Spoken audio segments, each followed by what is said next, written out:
नमस्कार, मी श्रुती राहुल बुलेटिनमध्ये स्वागत करते। सुरुवातीला मोठी आणि महत्त्वाची घडामोड आहे। आज राज्याच्या अनेक भागांना मुसळधार पावसाने चांगलेच झोडपून काढले।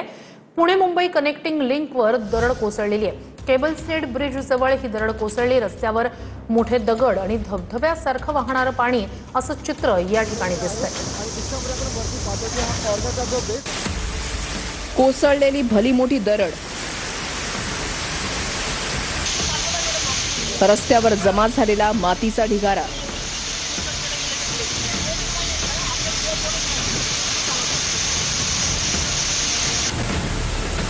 आणि धबधब्यासारखं वाहणारं पाणी। ही दृश्य आहेत पुणे मुंबई कनेक्टिंग लिंकची। कनेक्टिंग लिंकच्या पुण्याहून मुंबईला जाणाऱ्या लेनवर पहाटेच्या सुमारास भली मोठी दरड कोसळली।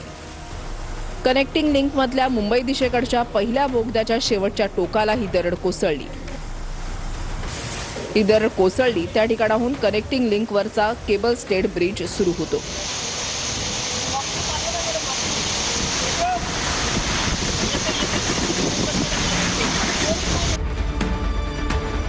जोरदार पावसामुळे डोंगराच्या कडेचा काही भाग खचला।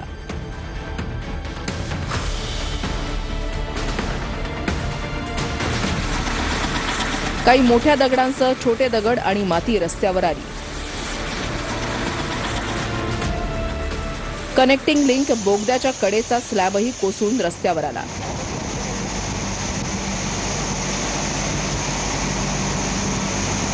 आपण पाहतो की वरती जो कॉर्नरचा भाग आहे मिसिंग लिंकचा तो देखील आता खाली पडलेला आहे। दृश्यामध्ये आपण पाहतो की या ठिकाणी खाली पडलेला पाहायला मिळत आहे। जेसीबी असतील, पोलीस दल असेल किंवा वेगवेगळे जे रेस्क्यू ऑपरेशन करणारे आहेत ते अत्यंत साधन सामग्रीने सध्या या ठिकाणी आपण पाहतो की मोठ्या प्रमाणात हा जो मलबा आहे तो बाहेर काढण्याचं काम करत आहे।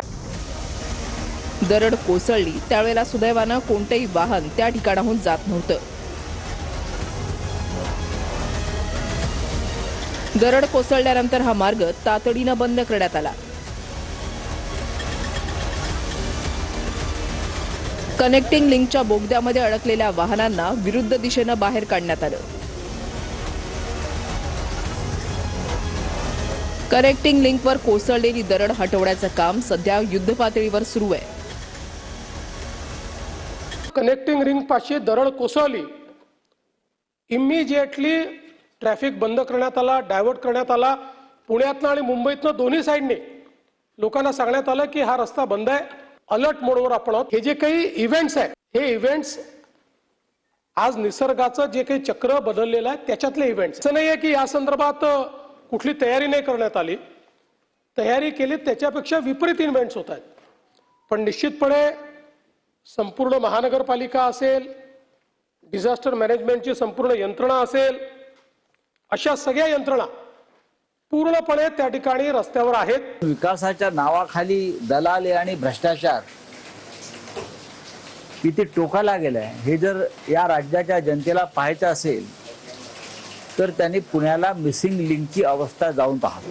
अशा व्यक्तींना उत्तर दिलं पाहिजे की ज्यांना समजतं, ज्यांना केवळ टीका करायची आहे, ज्यांनी जीवनात काही केलं नाही, एक पूल बांधला नाही, ज्यांच्या पक्षाने महाराष्ट्राचा सत्यानाश केला, ते आम्हाला प्रश्न विचारतायत। खालापूर टोल नाक्याजवळ मुंबई पुणे एक्सप्रेस वे पाण्यात गेला होता। पाण्याच्या प्रवाहासोबतच मोठे दगडही महामार्गावर आले। टोल नाक्याजवळ असलेल्या फूड मॉलमध्ये सुद्धा पाणी शिरलं होतं।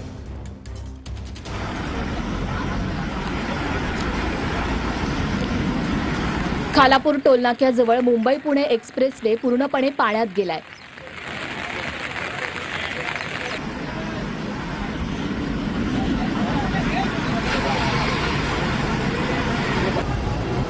टोल नाक्याच्या जवळ असलेल्या फूड मॉलमध्येही पाणी शिरलंय।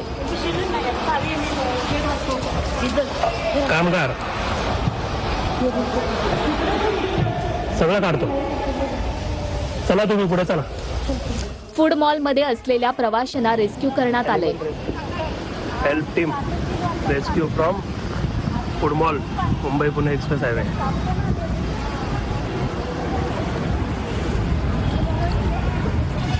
Truck driver food mall animal rescue at कुडमॉल. डोंगरावरून येणारा पाण्याचा जोरदार प्रवाह महामार्गावरून वाहत होता.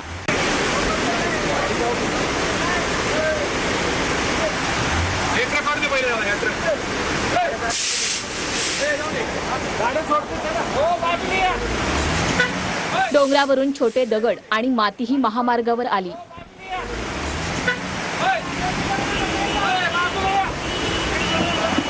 महामार्गावरच्या उर्से टोलनाक्याजवळ पाण्याचा मोठा प्रवाह महामार्गावर आला.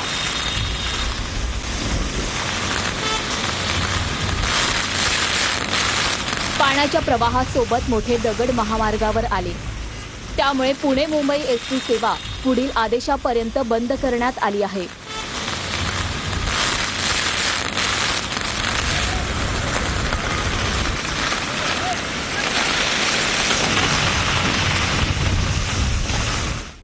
तर नाशिकसाठी उद्या पावसाचा रेड अलर्ट देण्यात आलेला आहे. शाळा महाविद्यालयांना त्यामुळे सुट्टी जाहीर करण्यात आली.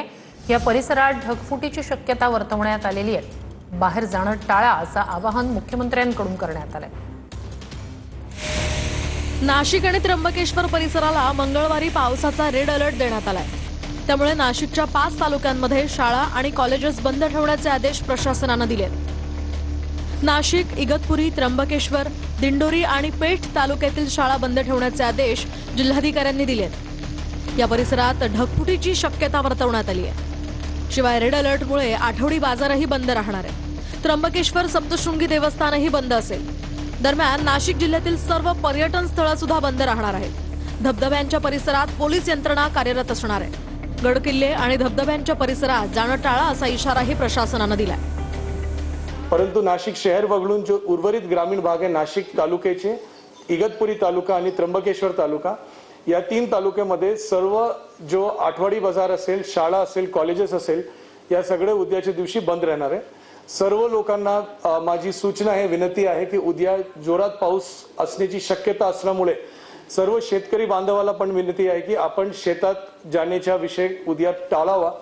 जे कारण नसताना आपण बाहेर पडू नये. त्र्यंबकेश्वर देवस्थानला उद्या आपण बंद ठेवणार आहे. उद्याच्या दिवससाठी सप्तशृंगी देवस्थानला पण आपण बंद ठेवण्याची असं सूचना देत आहोत. तर 8 तारखेपर्यंत पावसाचा अलर्ट देण्यात आलाय. त्यामुळे अनावश्यक प्रवास टाळावा असं आवाहन फडणवीसांनी केलंय. पाहुयात नेमकं मुख्यमंत्री काय म्हणाले. 8 तारखेपर्यंत अलर्ट. राज्यातील सर्व जिल्हाधिकाऱ्यांसोबत चर्चा करून अडचणी समजून घेतल्या. 8 तारखेपर्यंत सातत्याने आपल्याला हे सगळे अलर्ट्स आहेत. उद्या नाशिकला अलर्ट. ढगफुटीची शक्यता. कमी दाबाच्या पट्ट्यामुळे 300 मिमी पावसाचा अंदाज. उद्याचा अलर्ट नाशिकला आहे. या मेजर डिप्रेशनमुळे जो काही नाशिक आणि त्र्यंबकेश्वरचा मधला भाग आहे, या भागामध्ये ढगफुटी उद्या संभावित आहे. मुंबई पुणे एक्सप्रेस वेवरून मुंबईकडे येणारी 1 लेन सुरू, तर पुण्याकडे जाणारी 3 लेन सुरू. पुण्याकडे जायचा जो मार्ग आहे त्याच्यावर 3 लेन सुरू आहेत, पण मुंबईकडे यायच्या मार्गावर एकच लेन चाललेली आहे. मुंबई गोवा महामार्गावर कशेडी घाटासह 8 ठिकाणी दरड कोसळली. मुंबई गोवा हायवे जो आहे याच्यावर कशेडीला एक फार मोठा लँडस्लाइड त्या ठिकाणी काल रात्री झाला. जवळपास एक डोंगरच पूर्ण कोसळून तो खाली आला. रायगडमध्ये भरपूर पाऊस. सावित्री नदीसह 4 नद्यांनी धोक्याची पातळी ओलांडली. इंद्रायणीवरील 4 पूल पाण्याखाली. रायगडच्या सगळ्या आपल्या पश्चिमी घाटाच्या भागामध्ये मोठ्या प्रमाणात पाऊस आहे. आपल्या ॲव्हरेजपेक्षा कितीतरी पट जास्त पाऊस हा आपल्याला झालेला पाहायला मिळाला. सावित्री नदीने धोक्याची पातळी ओलांडली आहे. मुंबई अहमदाबाद महामार्गावर पावसाचं पाणी साचलं. पालघर जिल्हा सर्वात जास्त प्रभावित. पाणी साचण्याच्या सर्वात जास्त घटना. अहमदाबाद मुंबई नवीन त्या ठिकाणी हायवे आहे, त्या ठिकाणी काही भागांमध्ये मोठ्या प्रमाणात काम चालू असल्यामुळे पाणी साठलेलं आपल्याला पाहायला मिळतंय. तर इकडे मुंबई पुणे एक्सप्रेस वेवरची आपण परिस्थिती बघितली तर मुंबई पुणे रेल्वे रुळा दरम्यान सुद्धा जमीन खचली. घाटात दरड कोसळल्यानं अनेक एक्सप्रेस रद्द करण्यात आल्या. मुंबई पुणे रेल्वे सेवा ठप्प झाली आहे.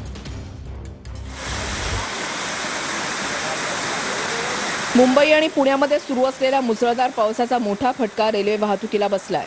कर्जत लोणावळा घाटामध्ये ठाकूरवाडी आणि मंकी हिल दरम्यान दरड कोसळल्यानं मुंबई पुणे रेल्वे मार्गावरची वाहतूक विस्कळीत झाली आहे। दरड हटवण्याचे आणि रेल्वे मार्ग पूर्ववत करण्याचं काम युद्धपातळीवर सुरू आहे। मात्र सततच्या पावसामुळे दुरुस्तीच्या कामात अडथळे निर्माण होत आहेत।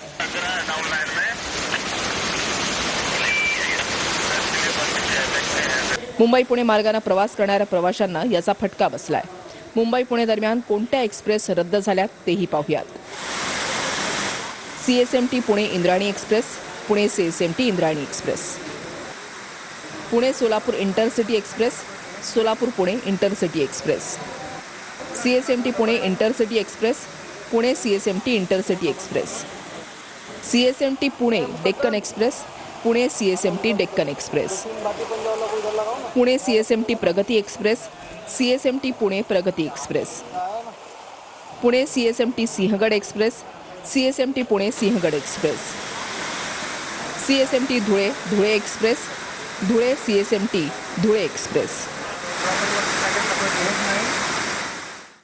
तर नालासोपाऱ्याचा रेल्वे स्थानक परिसर जलमय झालाय। रुळांवर पाणी आल्यानं लोकल सेवा विस्कळीत झाली आहे। पश्चिम रेल्वेची वाहतूक चर्चगेट ते वसईपर्यंतच सुरू आहे।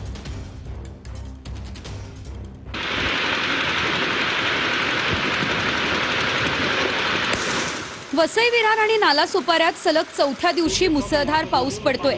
या ठिकाणी तुफानी वाऱ्यासह मुसळधार पाऊस सुरू आहे। नालासोपाऱ्यात मुसळधार पावसामुळे रेल्वे स्थानकात 4ही रेल्वे रुळांवर मोठ्या प्रमाणात पाणी साचले। रेल्वे ट्रॅक जलमय झालेत, त्यामुळे पश्चिम रेल्वेची उपनगरीय लोकल सेवा विस्कळीत झाली आहे। पश्चिम रेल्वेची वाहतूक फक्त चर्चगेट ते वसईपर्यंत सुरू आहे। प्रवाशांना मोठ्या गैरसोयीचा सामना करावा लागतोय।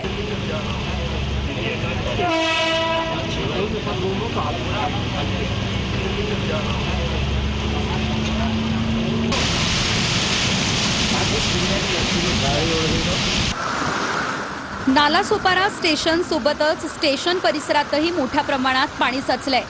स्टेशन पर्यंत पोहोचण्यासाठीही कमरे एवढ्या पाण्यातून प्रवास करावा लागतोय।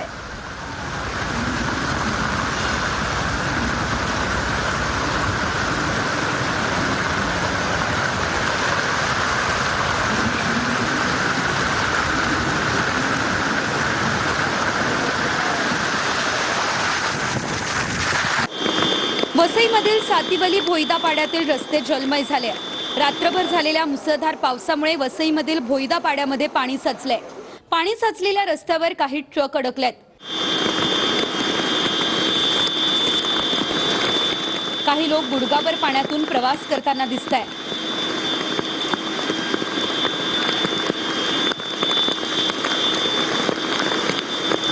काही लोक ट्रॅक्टरमधून प्रवास करत असल्याचंही बघायला मिळतंय।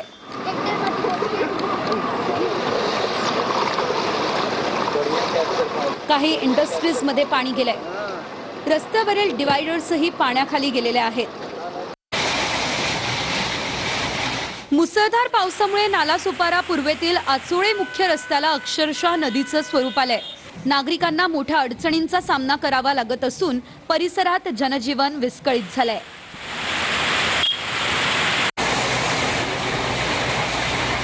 मुसळधार पावसामुळे वसई विरार मधला संपूर्ण परिसर हा जलमय झालाय। सर्वत्र पाणीच पाणी झालंय।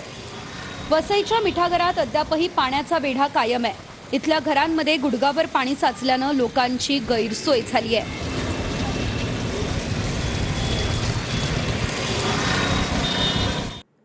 आळंदीत वेगवेगळ्या ठिकाणी अडकलेल्या 408 जणांची सुटका करण्यात आली। इंद्रायणीनं धोक्याची पातळी ओलांडली। 4ही पूल पाण्याखाली गेले आहेत। वारकऱ्यांनी आळंदीला न जाता थेट पुण्याला यावं असं आवाहन मुख्यमंत्र्यांकडून करण्यात आलंय।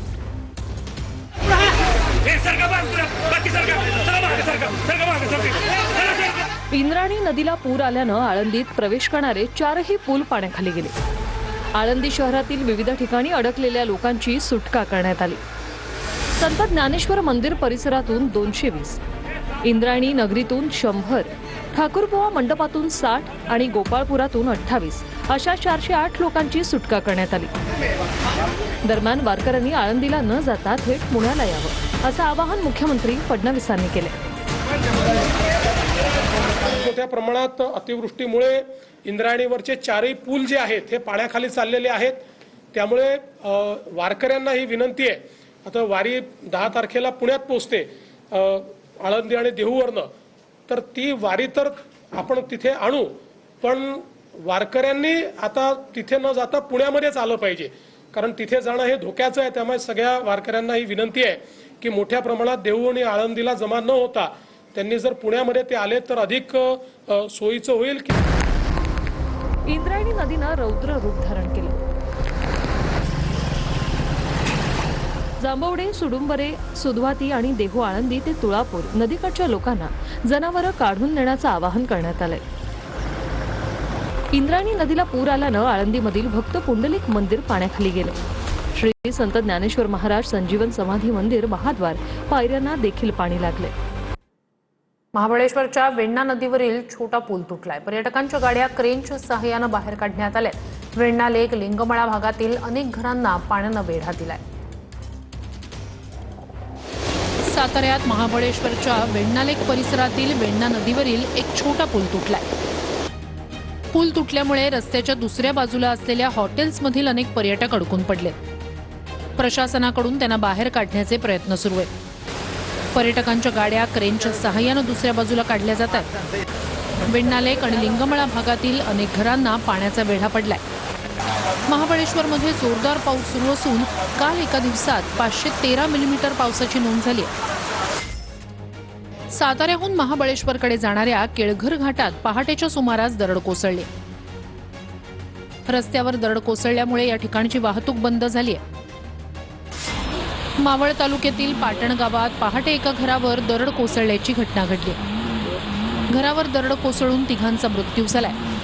जेसीबीच्या सहाय्यानं मलबा हटवण्याचं काम सुरू असून 23 लोकांना वाचवण्यात आलंय. या ठिकाणी एनडीआरएफ आणि पीएमआरडीएच्या माध्यमातून बचाव कार्य सुरू आहे. मावळ तालुक्यात ढगफुटी सदृश झालेल्या अतिवृष्टीमुळे जनजीवन पूर्णपणे विस्कळीत झालंय. जुन्या मुंबई पुणे महामार्गावर देहू रोड ते वडगाव दरम्यान रस्ता पाण्याखाली गेल्यानं वाहतूक विस्कळीत झाली. काही वाहन चालकांनी धोका पत्करून पाण्यातून वाहनं नेण्याचा प्रयत्न केलाय. साते गावाजवळ एक टेम्पो नाल्याच्या प्रचंड प्रवाहात वाहून गेलाय.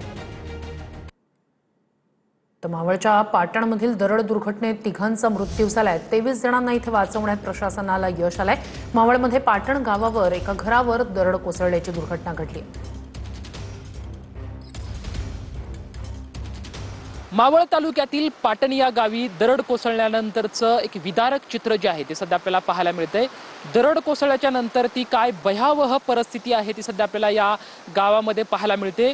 दरड कोसळल्यानंतर मोठमोठी झाडं असतील, दगड असतील, त्याचबरोबर ती जो चिखलाचा जो मलबा आहे तो अक्षरशः या गावावरती आला आणि या गावामध्ये असलेले जी घरं आहेत त्या घरावरती येऊन दुर्दैवी 3 जणांचा मृत्यू झाला. मात्र काय परिस्थिती असेल याचं चित्र सध्या आपल्याला पाहायला मिळतंय. अगदी मोठमोठाले झाडं आणि या झाडाच्या मलबासमोर आलेल्या गावात जे असलेल्या मोठमोठ्या ज्या गाड्या आहेत अगदी 4 व्हीलर गाड्या चक्काचूर झाल्याचं चित्र जे आहे ते आपल्याला या ठिकाणी पाहायला मिळतंय. अनेक घरांवरती खरं तर ह्या दरडी कोसळल्या. मात्र एका घरातील 3 जणांचा दुर्दैवी मृत्यू झाला. मात्र सध्या सुद्धा अगदी मोठ्या प्रमाणात पाण्याचा प्रवाह जो आहे तो सुरू आहे. या सर्व गावातील नागरिकांना आता पोलीस प्रशासनाकडून सुरक्षित स्थळी तुम्ही जावं असं आवाहन करण्यात आलं आहे. सर्व गावातील नागरिक आहेत ते अगदी गाव सोडून सुरक्षित स्थळी जात आहेत. मात्र सध्या हे एक गावातलं विदारक चित्र आहे आपल्याला सध्या पाहायला मिळतंय. नागरिकांच्या सुरक्षेच्या कारणावस्त पोलीस प्रशासनानं आता पाटण गाव सर्व नागरिकांना सोडण्याचं आवाहन केल्याचं आपल्याला या ठिकाणी पाहायला मिळतंय. कॅमेरामॅन अभिजित पिसे सोबत लक्ष्मण जाधव, TVN मराठी, पाटण. तर पालघरला सुद्धा मुसळधार पावसानं झोडपून काढलाय. झांजरोळी धरणाचा काही भाग वाहून गेलाय. यामुळे स्थानिकांमध्ये भीतीचं वातावरण निर्माण झालंय. धरणाच्या बांधाची माती आणि दगडी पिचिंगचा भाग कोसळलाय. मागील अनेक वर्षापासून या बंधाऱ्याची हीच परिस्थिती असल्यानं स्थानिकांनी संताप व्यक्त केलाय. पालघर जिल्ह्यात गेल्या 3 दिवसापासून मुसळधार पाऊस बरसत आहे आणि ह्या पावसामुळे जनजीवन विस्कळीत झालेलं आहे. धरण क्षेत्रातही पावसाने जोरदार बॅटिंग केलेली आपण पाहू शकता. आपण आज आहोत या केळवे माहीम या धरणावरती. या धरणाचा एक भाग आहे तो आज सकाळी झालेल्या मुसळधार पावसामुळे कोसळलेला आहे आणि हे भूस्खलन झाल्यामुळे धरणाची पडझड झाल्याचे आपण पाहू शकता. परंतु धरण फुटण्याची भीती ग्रामस्थांनी व्यक्त केलेली आहे आणि तसं घडल्यास मोठी जीवितहानी होण्याची शक्यता आहे आणि धोका निर्माण झालेला आहे. पाटबंधारे विभाग या धोक्याकडे कशा प्रकारे पाहतं आणि काय उपाययोजना या दुरुस्तीसाठी केल्या जातात याकडे लक्ष लागलेलं आहे. नावेद शेख, TV9 मराठी, पालघर. मुंबई नाशिक महामार्गालगत असलेला सर्व्हिस रोड सुद्धा पाण्याखाली गेलाय. केपी कॉलेजला पाण्याचा वेढा पडलाय. 3 दिवसापासून या कॉलेजचा विद्युत पुरवठा खंडित झालाय. मुंबई नाशिक महामार्गावरील बोटेंबा शिवारातील हा जो परिसर आहे, या परिसरामध्ये आपण जर पाहिलं तर मोठ्या प्रमाणात जे आहे ते सर्व्हिस रोडवर पाणी येथे तुंबलेलं आहे. जे या रस्त्याचं काम, सर्व्हिस रोडचं काम करणारे ठेकेदार आहे, त्याने कुठल्याही प्रकारचे येथे जे आहे अंडरग्राऊंड पाईपलाईन किंवा जी मोरी आहे तिचं काम न केल्यामुळे ही परिस्थिती उद्भवली आहे. तसं जर पाहिलं समोर जर आपण बघू शकता की एक शाळा आहे, त्या शाळेच्या परिसरात जे आहे ते पाणी शिरलेलं आहे आणि याच्या बाजूला जे आहे ते एक मोठं कॉलेज आहे. त्या कॉलेजचं असं आहे का या कॉलेजच्या परिसरातली जी डीपी आहे ती अर्धी पाण्याखाली गेलेली आहे आणि कुठेतरी गेल्या 3 दिवसांपासून जे आहे या परिसरात कुठल्याही प्रकारची लाईट नाही आहे. एकंदरीत जर पाहिलं तर विद्यार्थ्यांचं जे शैक्षणिक वर्ष ते सुरू आहे आणि 11वीचे ॲडमिशन जे आहेत ते येथे सुरू आहेत. त्यामुळे हे विद्यार्थी आहेत त्यांचं जे कुठेतरी भविष्य आहे ते येथे धोक्यात आलेलं आहे. शैलेश पुरोहित, TV9 मराठी, इगतपुरी. पावसासंदर्भातले अपडेट्स तुमच्यापर्यंत असेच पोहोचवत राहू. तुर्तास या बुलेटिनमध्ये वेळ झालेली आहे इथेच थांबण्याची.